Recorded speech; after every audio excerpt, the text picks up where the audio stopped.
시청자 여러분 안녕하십니까? 남북의 창 시작하겠습니다. 북한이 4년 전 폭파했던 풍계리 핵실험을 복구하는 정황이 식별됐다고 군 당국이 공식 확인했습니다. 한 달 정도면 복구가 가능하다는 관측도 나옵니다. 우리 군 당국은 북한이 발사에 성공했다고 주장한 대륙간 탄도미사일 ICBM이 화성 17형이 아닌 15형이었다고 결론냈습니다. 지난달 16일 공중에서 폭발한 화성 17형의 파편이 평양 인근에 떨어지면서 민심 이반을 막기 위해 급하게 15형을 발사한 뒤 17형으로 기만했다는 건데요. 우리 군은 고체 연료를 장착한 우주 발사체 발사 장면을 공개하며 북한에 경고성 메시지를 보냈습니다. 이슈엔 한반도에서 살펴보겠습니다. 3, 2, 1, blast!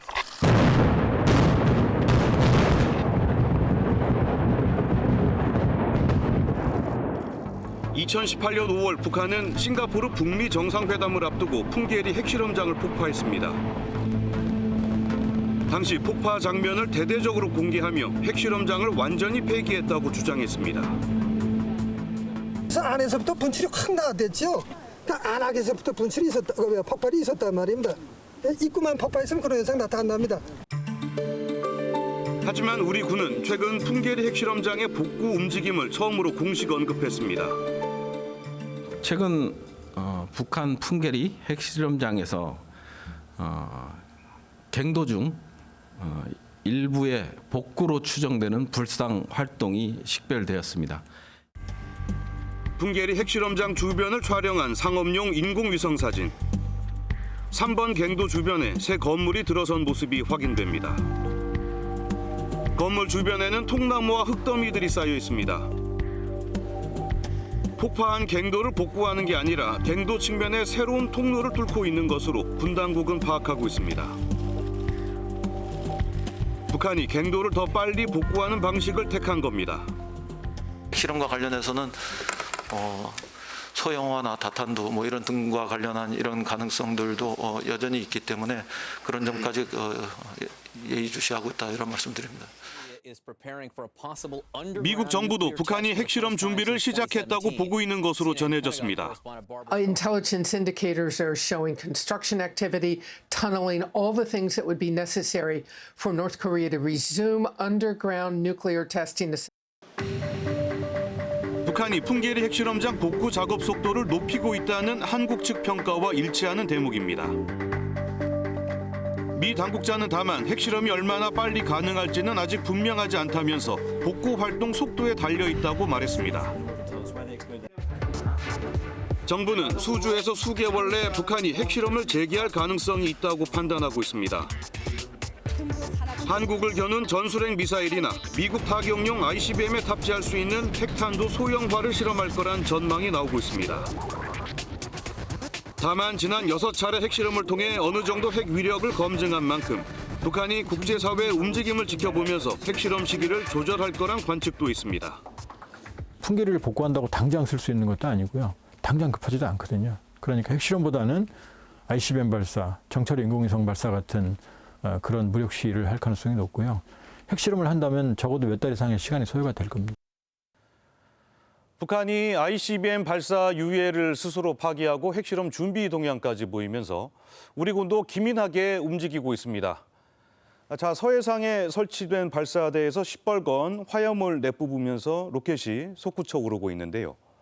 우리 군의 독자 기술로 개발한 고체 연료 발사체의 첫 시험 발사 장면입니다.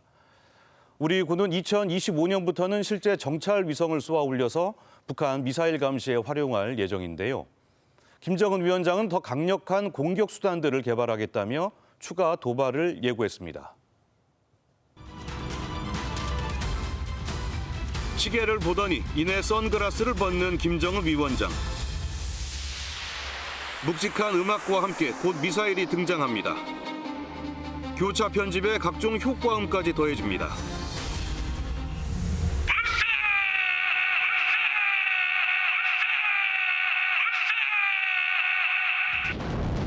북한이 신형 ICBM 화성 17형 발사에 성공했다고 주장하며 내놓은 이 영상은 관영 매체를 통해 수시로 재방송됐습니다.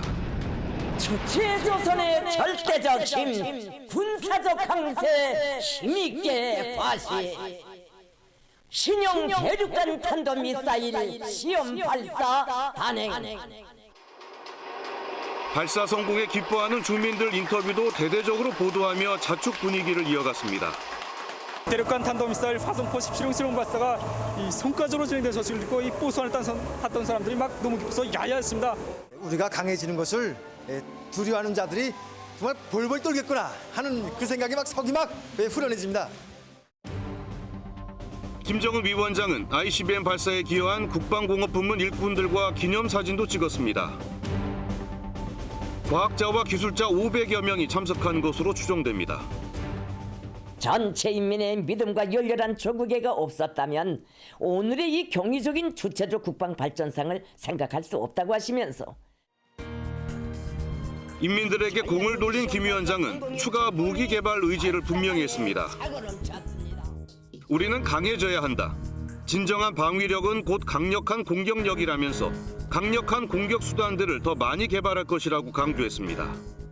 나라의 핵전쟁 억제력을 더욱 가속적으로 완비해 나가리라는 기대와 확신을 표명하셨습니다. 우리 군 당국은 북한이 대외적 측면보다 대내적 상황을 더 고려해서 ICBM 발사를 강행한 것으로 추정하고 있습니다. 최근 북한 상황이 매우 안 좋습니다. 또 간헐적으로 발생했던 아사자도 최근에 증가하는 경향이 있고요. 또 국경 개방에도 불구하고 만내기라든지 조미료 같은 수입산 물품들이 장마당에 풀리고 있지 않아요. 그러니까 민심이 아주 나쁩니다. 북한은 최근 발사한 신형 ICBM이 화성 17형이라고 선전했지만 우리 군은 화성 15형의 개량형으로 최종 평가했습니다. 북한이 지난달 16일 폭파되기 전에 화성 17형 영상과 화성 15형으로 추정되는 ICBM 발사 영상을 짜깁기한 것으로 판단했는데요. 하지만 북한 체제의 특성상 최고 지도자가 참석한 행사 내용을 조작하기 어렵다는 반론도 나오고 있습니다. 북한 매체가 공개한 ICBM 발사 영상을 보면 김정은 위원장의 그림자가 서쪽으로 길게 드리워져 있습니다. 보통 오전 10시 이전에 이런 그림자가 만들어집니다. 하지만 지난달 24일 ICBM은 오후 2시 넘어 발사됐습니다. 영상 속 날씨가 오락가락하는 것도 짜깁기 가능성의 근거로 지목됐습니다. 지난달 24일 평양 날씨는 종일 흐렸던 것으로 확인됐고 실제 지휘소 안에서 김정은 위원장이 바라보는 발사 현장도 마찬가지였습니다. 반면 미사일이 치솟는 영상과 사진에선 맑은 하늘이 보였습니다. 그러니까 아래에서 위로 볼 때는 구름이 없었는데 위에서 아래로 볼 때는 구름이 있었다는 거죠. 서로 다른 날짜에 촬영이 된 영상들을 짜집기 해서 편집해 놓은 듯한 영상들이 상당히 많이 보였었기 때문에 해당 영상이 기만 활동일 가능성이 더 높다라고 판단을 하고 있습니다. 화성 17형이 공중에서 폭발한 지 불과 8일 만에 또다시 같은 기종을 쏘아 올리는 것도 물리적으로 어렵다는 지적입니다. 이런 이유로 서욱 국방부 장관은 이번 발사체는 화성 17형이 아닌 화성 15형으로 평가한다고 국회 국방위에 보고했습니다. 국방부는 지난달 16일 북한이 화성 17형 발사에 실패했을 당시 무수한 파편이 지상에 쏟아졌다는 점을 들었습니다. 미사일 파편 비가 쏟아진 거예요, 평양에. 그러니까 평양 주민들이 활짝 놀랐을 거 아니에요. 민심도 굉장히 불안정해졌을 거고. 평양 상공이다 그 얘기는 안 했고요. 예, 안 했고 폭발해서 파편이 떨어졌을 가능성이 있다. 그 얘기는 했어요. 예. ICBM 발사 실패로 민심 이반과 유언비어 확산이 우려되는 상황. 북한 당국이 발사 성공 가능성이 높은 화성 15형을 쏘고 17형으로 기만했다는 겁니다. 하지만 북한이 최고 지도자가 주관하는 이른바 1호 행사를 조작하는 건 불가능하다는 주장도 나오고 있습니다. 저렇게 많은 사람들이 입을 그 보안으로 막을 수 있는 건 쉬운 일이 아니거든요. 그 경우에 오히려 김 위원장의 권위가 더 떨어지죠. 화성 15형은 2017년에 한 번밖에 안 써봤거든요.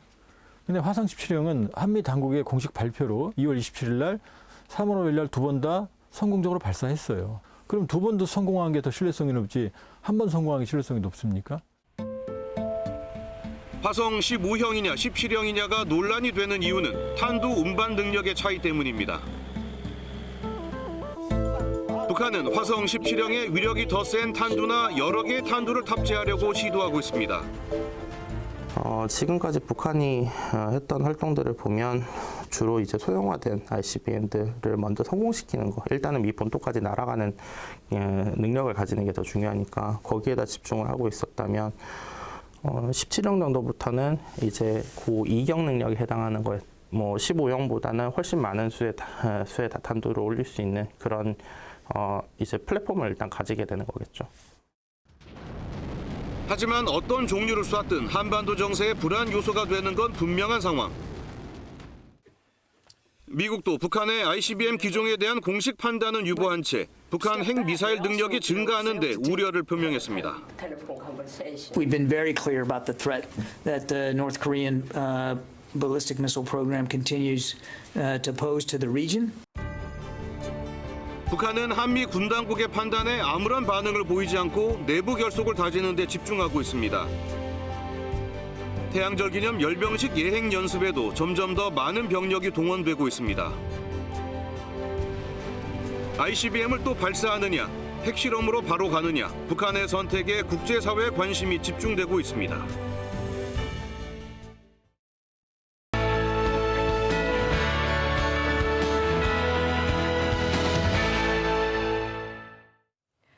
요즘 북한에서도 700만 명 이상이 휴대전화를 사용하고 있습니다. 북한 주민이 쓰는 휴대전화의 40%가 이 스마트폰이라고 하는데요.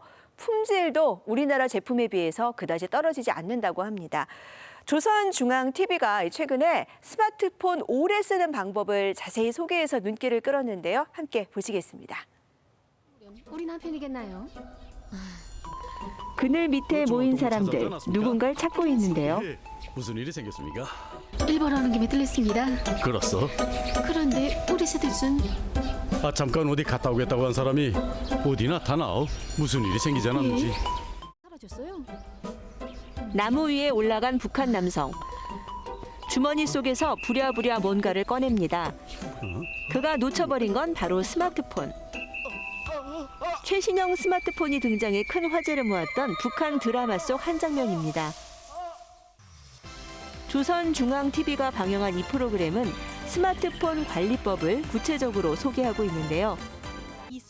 가장 먼저 스마트폰 충전 단자는 이쑤시개를 이용해서 틈틈이 청소해줘야 한다고 안내합니다. 이때 금속을 사용하거나 입으로 바람을 불어 먼지를 털어내면 안 된다고 주의를 주는데요. 핀이나 칼, 정이기우개와 같은 금속 제품들은 선전화기의 충전 포구를 손상시킬 수 있습니다. 또 햇빛이 드는 곳은 스마트폰이 과열될 수 있기 때문에 서늘한 곳에서 충전을 하라고 조언합니다. 심한 경우 선전화기가 과열 상태에 들어가 자체로 전원이 차단될 수 있습니다. 밤새 스마트폰을 충전하면 축전지를 손상시킬 수 있다고 하는데요. 선전화기 축전지는 충전 프로수를 20 내지 80%에서 유지하는 것이 제일 좋습니다. 지난해 국방연구원 조사 결과 북한 전체 인구의 28%가 대도시의 경우 70% 이상의 주민들이 휴대전화를 사용하는 걸로 드러났는데요. 심지어 스마트폰 중독에 빠진 어린이들이 사회 문제가 될 정도라고 합니다. 지난 2월 말에 열린 초급당 비서대회에선 참가자들이 스마트폰으로 사진을 찍는 모습이 연출되기도 했는데요. 스마트폰 기술 성과를 드러내려는 의도가 엿보이는 대목입니다. 지능형 선전화기의 수명은 대체로 10년 정도입니다. 선전화기의 수명은 그것을 어떻게 이용하는가에 중요하게 달려 있습니다. 거의 해마다 새로운 스마트폰 제품 모델이 쏟아지는 우리나라와 달리 조선중앙TV는 스마트폰을 최대한 오래 쓰라고 강조하고 있습니다. 최근 북한이 개발한 의약품들이 잇따라 전파를 타고 있습니다. 골다공증을 예방할 수 있고 또 이 간염까지 치료할 수 있다고 효능을 선전하고 있는데요. 과연 질병을 앓고 있는 북한 주민들에게 이 약이 도움이 될까요? 북한의 의약품 수준은 어느 정도인지 지금 함께 확인해 보시겠습니다. 대부분의 사람들 속에서는 대표적인 노화 증상으로 꼽히는 골다공증. 뼛속에 칼슘이 부족해지면서 척추가 휘거나 키가 줄어들고 골절상을 쉽게 입는 질병인데요. 피로린산이나 비타민 D와 같은 이런 물질들이 감소되면서 그들이 자기 기능을 하지 못하기 때문에 골성소증이 발생하게 됩니다. 북한에서도 50대 이상 주민들에게 많이 발병한다고 합니다. 골다공증에 특효가 있다는 약이 최근 새로 출시됐습니다. 칼슘의 저소린자인 피로린산의 기능을 보다 높여주어서 골성소증 치료에 특효가 있는 새로운 약물을臨床실천에 도입해서 많은 성과를 거두고 있습니다. 이 약을 복용하면 뼛속의 칼슘이 빠져나가지 않게 된다는 건데요. 골다공증이 흔한 질병이지만 가볍게 여겨선 안 된다고 강조합니다. 이러한 질병은 누구나 조금만 관심하고 노력하면 예방할 수 있고 또 능에 고칠 수 있습니다. 병 안에 들어있는 이 주사약도 최근 조선중앙TV에 소개됐습니다. 황달과 만성 간염 등의 질병에 80% 이상 치료 효과가 있다고 하는데요. 세계적으로 공인된 수입산 간장 질병 치료약들에 비해 효과가 높으며 오래전부터 북한에서 주요 약재로 쓰였던 생당쑥을 이용해 만든 첨단 약품이라고 선전합니다. 치료 기일은 단축시키면서도 효과는 높고 또 부작용이 거의나 없는 것으로 해서 간장 질병 치료에 더없이 좋은 약물로 되고 있습니다. 조선중앙TV는 북한이 자체 개발한 의약품들을 잇따라 소개하면서 보건 분야의 성과를 내세우고 있습니다. 우리의 것으로 새로운 첨단 약들을 더 많이 개발 창조해 나아감으로써 우리 당의 예방의학적 방침을 철저히 관철해 나아갑시다. 북한 매체가 의약품을 선전하고 나선 건 코로나19로 인한 국경 봉쇄와도 연관이 있는 걸로 보이는데요. 실제로 지난해 말 국정원은 북한에서 필수 의약품이 부족해 장티푸스 같은 수인성 전염병이 확산하고 있다고 국정감사에서 보고하기도 했습니다. 과연 북한이 자체 개발한 의약품으로 주민들의 수요를 충당할 수 있을까요? 지금까지 요즘 북한은이었습니다.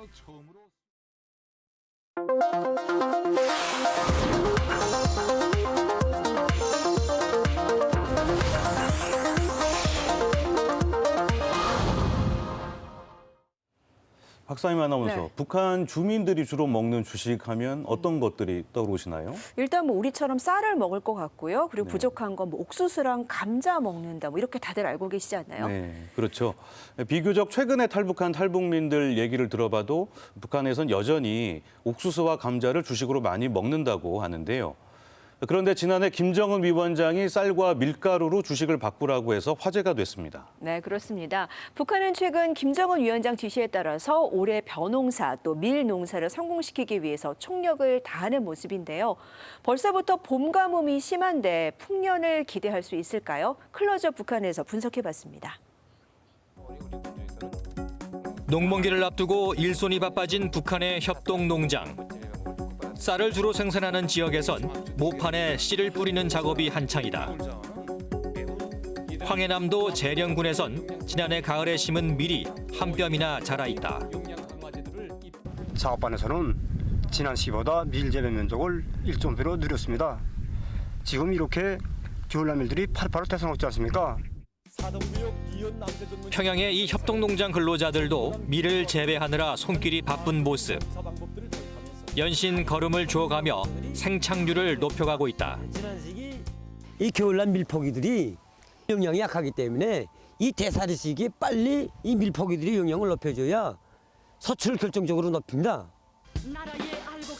북한 매체들도 겨와 함께 밀 농사를 많이 지어야 한다며 농장원들을 독려하고 나섰다.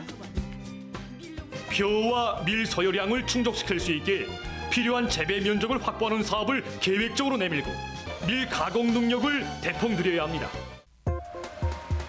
북한이 지난해 9월 최고인민회의에서 밀 재배를 강조하기 시작했다. 김정은 위원장은 시정 연설을 통해 주요 농작물을 벼와 밀로 삼으라고 지시했고 논벼와 밭벼 재배 면적을 늘리며 밀, 보리 파종 면적을 2배 이상으로 보장하고 석 달 뒤 노동당 전원회의에서는 주민들의 주식을 기존의 쌀과 옥수수에서 쌀과 밀가루로 대체하라고 밝혔다. 우리 인민의 식생활 문화를 흰쌀밥과 밀가루 음식 위주로 바꾸는 대로 나라의 농업 생산을 지향시키기 위한 방도적 문제들을 밝히시었습니다. 옥수수와 감자를 주요 식량 작물로 취급하던 북한이 돌연 쌀과 함께 밀가루를 주식으로 삼겠다고 한 이유는 무엇일까? 전문가들은 무엇보다 북한 내 옥수수 생산량 감소가 작물 재배 전환을 가져왔을 거라 분석한다. 북한은 과거에 아주 많이 생산했을 적에 헥타당 5톤 이상 생산을 했던 적이 있습니다만은 지금은 대개 한 3톤 내지 4톤 이 범위 안에 있습니다.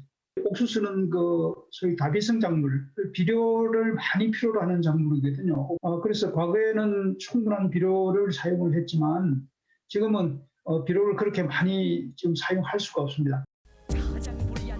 면적 대비 생산량이 높은 옥수수.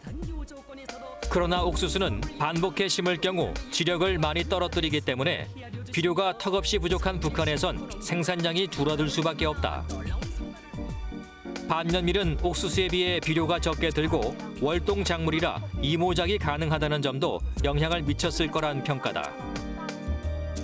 실제로 북한은 밀 이모작을 통해 전체 식량 생산을 늘리고 있다고 주장한다. 파종 시기가 대체로 9월 말에 해당되는데 이 밀보리 심는 시기에는 아예 밤잠을 자지 않고 청동원에서 달구지가 모자라면 둥찜으로 제설해도 고름을 많이 내고 그다음 또 여기다 훅보산 비료 이런 게 많이 냅니다. 이거. 악플에서 소출을 낼 수 있는 이 밀을 심어서 정말 알찬 결실을 맺었습니다. 이 풍요한 작황을 놓고 봐서 우리 당의 두골농사 이 정책이 얼마나 정당한가를 다시 한번 느끼게 되었습니다. 한편으론 북한이 주민들의 달라진 식품 소비를 의식해 농업 정책을 변화시켰을 거란 분석도 나오고 있다. 북한 주민들이 이제는 옥수수를 또 먹기 싫어하는 겁니다. 조금 더 나은 음식을 찾는 거죠. 이제 옥수수를 먹는 대신에 밀가루를 가지고 만든 음식을 먹고 싶어하는 거죠. 그래서 이것은 김정은 위원장이 이게 주식을 쌀과 이제 밀가루로 하겠다 하는 이야기는 주민들이 원하는 식품을 공급하겠다 하는 이런 그것과 연계가 되는 것입니다. 1990년대 중반부터 장마당을 통해 시장 경제를 경험한 북한 주민들. 부를 축적한 돈주들이 늘어났고 식품 분야에서도 다양한 요구가 생겨나기 시작했다. 내부 수요를 맞추기 위해서라도 북한의 식품 가공 산업은 발전을 거듭해야 했다. 김정은 위원장은 식품 산업의 경쟁력과 신뢰도를 높이기 위해 생산 과정에 국제 인증 제도를 도입했고 자체 상품 개발도 늘려갔다. 현재는 라면, 과자 같은 가공식품들이 다양하게 생산되고 있다. 우리 공장이 전원의 간선을 위한 중요한 초소라는 걸 깊이 자각하고 올해에는 밀가루 가공 기술을 발전시키는 대로 기술 혁신 사업을 지향시켜 나가고 있습니다. 평양 주민들이 자주 이용한다는 대형 식품관. 이곳에 진열된 제품들만 봐도 다양한 밀가루 제품들이 식탁 위에 오르고 있다는 사실을 확인할 수 있다. 북한이 선정용으로 촬영한 이 유튜브 영상은 가장 인기 있는 가공식품도 소개하고 있다. 우리 직장 생활 하는 사람들한테는 뭐니 해도 이런 즉석국수가 제일 인기가 있습니다. 즉석국수에서 김치 맛이 나서 국물도 시원하고 어떤 사람은 처음 보는 건데 오늘은 이걸로 한번 먹어보겠습니다. 그러나 밀가루 생산을 늘리겠다는 북한의 새 농업 정책이 성공하기는 어려울 거라는 예측이 지배적이다. 먼저 추운 날씨 때문에 북한 대부분의 지역은 밀 이모작이 불가능하다는 점 때문이다. 예를 들어서 이제 보리랑 밀이랑 좀 빨리 가오라지 않습니까? 빨리 가오라고 그 뒤에다 이제 남새 심으면 심었지. 배추랑 뭐 이런 거 무슨 뒤에 심으면 심었지. 거기다 이 모자고 다시 밀어서 그건 못합니다. 만약 심는다 합시다. 잘 여물지도 않습니다. 반타작입니다. 실제로 지난달 중순 북한에는 때 아닌 폭설이 내렸다. 갑작스럽게 떨어진 겨울에 여린 밀싹도 땡해를 입고 말았다. 지금처럼 3월 중순이 지나서 이렇게 눈비가 내리면서 날씨가 차진 현상들은 농사 차비를 하는 데서 또 가을에 파종한 밀보리 생육에 부정적인 영향을 미칠 수 있는 매우 불리한 기상 조건입니다. 지난해 농사 경험에 기초해서 북한 매체들은 과학 농사를 강조하며 날씨 탓만 해서는 안 된다고 농민들을 독려하고 있지만 마땅한 해결책은 없어 보인다. 오늘 내린 눈비로 해서 이 논에 파종한 가을 밀보리라든가 또 이거 이 습지대에 파종한 가을 밀보리들에서 이거 숲의 피해를 막기 위한 대책을 취해야 됩니다. 또 밀 수확량을 늘리려면 질 좋은 비료와 기계 동력이 필수적인데 대북 제재와 국경 봉쇄로 수입이 막힌 상황도 북한의 계획을 더욱 어렵게 하고 있다. 밀 수확 시절이 6월 말 내지는 어떤 경우는 7초까지 가기 때문에 이렇게 되면 그 모내기를 해야 되는 시기가 확보되지 않거든요. 그렇게 되면은 농기계가 충분히 확보돼야지 이게 이제 가능한데 이런 부분이 이제 북한이 안고 있는 문제라고 보겠죠. 불과 3년 전만 해도 수십 가지 감자가루 요리를 선보이며 밀가루를 대신하라고 선전했던 북한. 밀가루 까베기하고 밀가루 까베기라는 건 이게 부근부근하지 않습니까? 네. 그런 맛, 오히려 더 쫄깃쫄깃한 게 맛이 더 좋지 않습니까? 야, 입맛이 참 좋습니다. 옥수수도 감자도 아닌 돌연 밀가루를 주식으로 삼으라는 김정은 위원장의 공언이 성과로 이어지기는 쉽지 않아 보인다.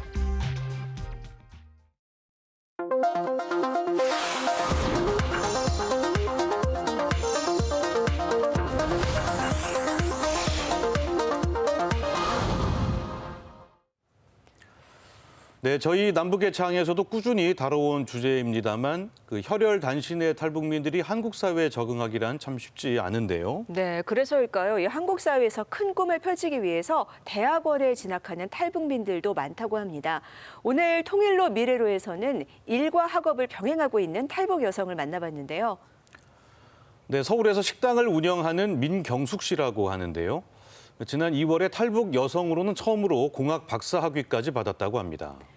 코로나19 상황에서 일과 학업을 병행하기가 쉽지 않았을 텐데 탈북민 박사는 어떤 메시지를 전하고 있는지 지금부터 함께 만나보시죠. 우리나라에서 가장 큰 규모를 자랑하는 서울 양재동 꽃시장. 그 맞은편 골목길에 재작년 여름 영업을 시작한 작은 식당이 있습니다. 2010년 개성에서 남한으로 온 민경숙 씨가 운영하는 곳인데요. 아는 사람 하나 없이 창업을 하다 보니 우여곡절이 많았는데요. 저희가 이제 시장 조사나 이런 것들 그런 부분에서 많이 부족을 하다 보니까 금액 차이나 비용 차이 분석하는 것들에 많이 부족을 했고 그다음에는 세금 문제가 많이 부족했던 것 같아요.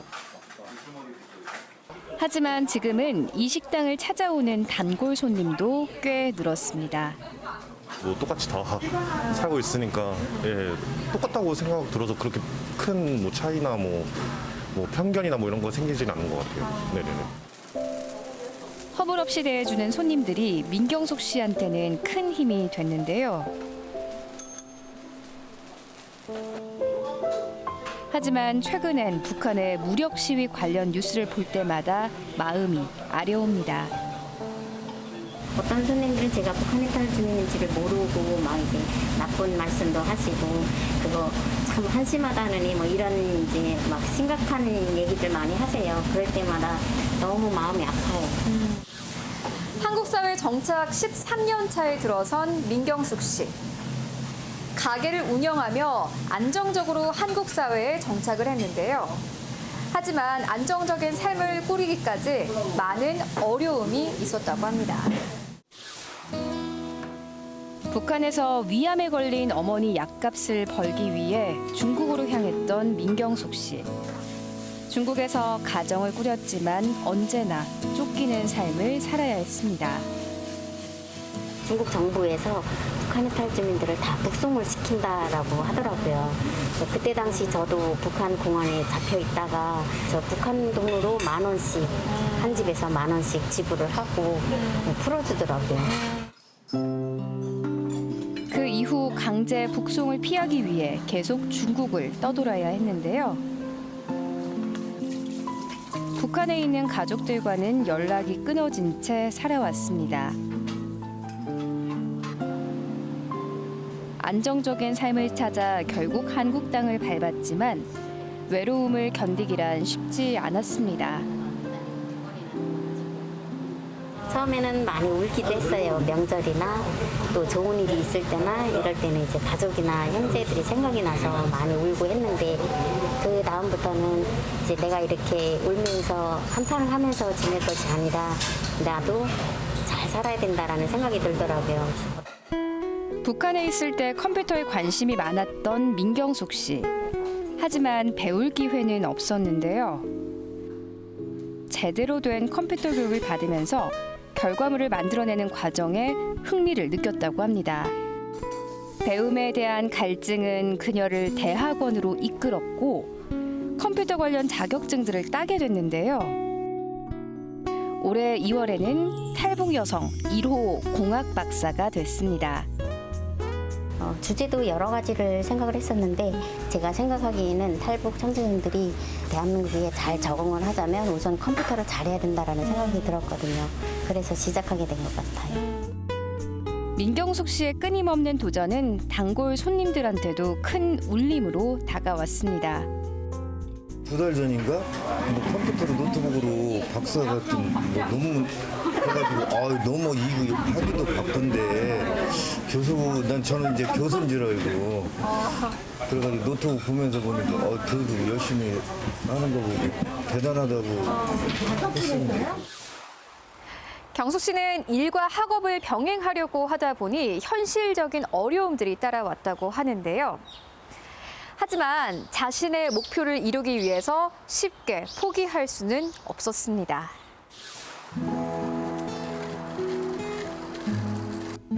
민경숙 씨가 논문을 들고 찾아간 곳은 서울 마포구의 한 사무실. 논문 작성에 도움을 준 김병욱 소장을 만나러 왔는데요. 처음에는 10시까지 제한을 시키더라고요. 코로나 때문에. 그러니까 10시에는 다 퇴근시키고 손님도 다 빠지니까 그때부터 앉아서 이제 오히려 코로나 상경이 오히려 더 기회가 좋았던 것 같아요. 하나의 역경, 신경으로 넘기고 뭐 그런 너무 많은데. 탈북민인 김병욱 소장은 2015년부터 탈북민들의 석박사 학위 논문 작성을 도와주고 있습니다. 이 대학원 뒤가서 뭔가 본격적으로 이거 배우는데 마땅히 개별 지도 받을 수 있는 거 없고 그다음에 또 책들이 드물어요. 그렇기 때문에 조금 이렇게 저희들이 좀 탈북민들 실정에 맞게끔 이렇게 코멘트식으로 할 수 있는 거. 지금까지 60여 명의 탈북 여성들이 한국에서 박사학위를 취득했는데요. 사회복지학이나 북한학을 전공하는 경우가 대부분이라고 합니다. 저분 같은 컴퓨터 쪽이니까 사실 이게 어려워요. 저도 뭐 아무리 북에서 공과 쪽 나와도 어려운데 근데 저분 경우엔 이 창업부터 시작했지 하면서 박사로는 동시에 분이에요. 일과 학업을 병행하다 보니 대학원 수료 이후 논문이 통과되는데 2년이란 세월이 걸렸습니다. 민경숙 씨는 자신의 도전이 한국 사회 정착에 힘들어하는 다른 탈북민에게도 본보기가 되길 바라는데요. 앞으로도 전공을 잘 살려 연구 활동을 계속 이어나갈 계획입니다. 탈북 청소년들과 북한 이탈 주민들이 IT나 컴퓨터 공학 쪽으로 어떻게 받아들이고 이해하는지 그 기준점을 먼저 판단을 해서 봉사하는 마음으로 정보와 교육을 가르치고 이러한 교육 사업을 하고 싶어요. 탈북 여성 1호 공학 박사 민경숙 씨. 그녀의 도전처럼 다른 탈북민들도 좀 더 다양한 분야로 진출하길 바라봅니다. 국제 백신 공급 프로젝트 코백스가 북한에 배정한 코로나19 백신 물량을 전량 취소한 것으로 드러났습니다. 미국 자유아시아방송은 코백스 대변인을 인용해 현재 코백스가 북한에 배정한 코로나19 백신 분량은 없다고 전했습니다. 코백스는 북한이 배정된 백신을 도입하지 않으면 해당 물량은 다른 국가에 재배정한다면서 북한과 백신 접종 프로그램을 운영하기 위해 대화를 이어가고 있다고 밝혔습니다. 북한은 올해 코백스로부터 아스트라제네카 백신 128만여 회분과 미국 백신 코보백스 25만여 회분을 배정받았지만 수용 의사를 밝히지 않았습니다. 지난달 중순 강원 산간 일대에 80cm가 넘는 폭설이 내렸는데요. 금강산에도 10여 년 만에 3월 폭설이 장관을 이뤘다고 합니다. 마지막 영상으로 보시겠습니다. 네, 오늘 준비한 남북예창 소식은 여기까지입니다. 저희는 다음 주 이 시간에 희망찬 소식으로 돌아오겠습니다. 시청해주신 여러분 고맙습니다.